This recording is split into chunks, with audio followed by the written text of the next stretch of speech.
Primary TET নিয়োগ দুর্নীতির ইডির মামলায় চার্জ গঠন প্রক্রিয়ায় শুক্রবার শুনানি হয় ইডির বিশেষ আদালতে।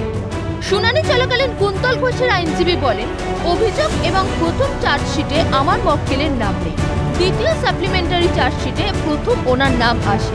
কুন্তল ঘোষের অ্যাকাউন্টে টাকা আসছে অভিযুক্ত তাপস মণ্ডলের থেকে। তাপস মণ্ডলের বয়ান অনুযায়ী কোনো ডায়েরি বা চিট কাগজে ওনাকে যে টাকা দেওয়া হয়েছে তার এন্ট্রি নেই।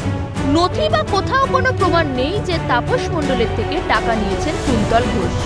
এদিকে পার্থ চট্টোপাধ্যায়ের আইনজীবী সওয়াল করেন, রুট যেভাবে রিলাই করা হয়েছে সেটা কখনোই গ্রহণযোগ্য নয়। অর্পিতা যে বয়ান দিয়েছেন সেখানে তার সই নেই। এটা কিভাবে সম্ভব? রুটে জোর করে ইডি হেফাজতে কারোর থেকে কিছু লিখিয়ে নেওয়া যায় না।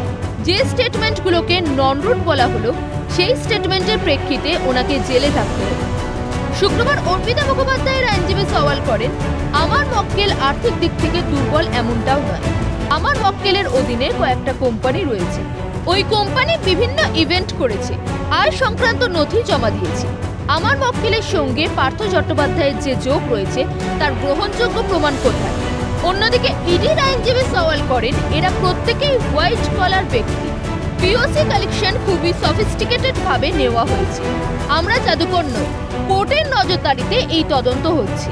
তিনি বলেন, আমরা এক্ষেত্রে আর্থিক দুর্নীতি কিভাবে হলো, অন্যের অ্যাকাউন্টে টাকা কিভাবে গেল সেটা নিয়ে তদন্ত করছি।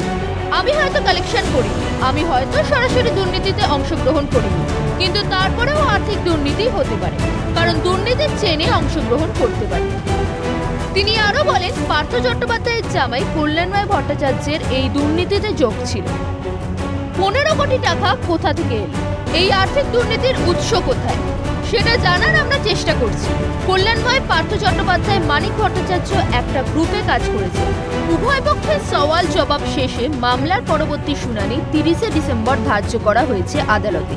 সেই সঙ্গে ওই দিন প্রত্যেক অভিযুক্তকে সশরীরে আদালতে হাজির হওয়ার নির্দেশ দিয়েছেন বিচারক। পাশাপাশি ওই দিন ওই মামলার অর্ডার দেওয়া হবে বলে সূত্রের খবর।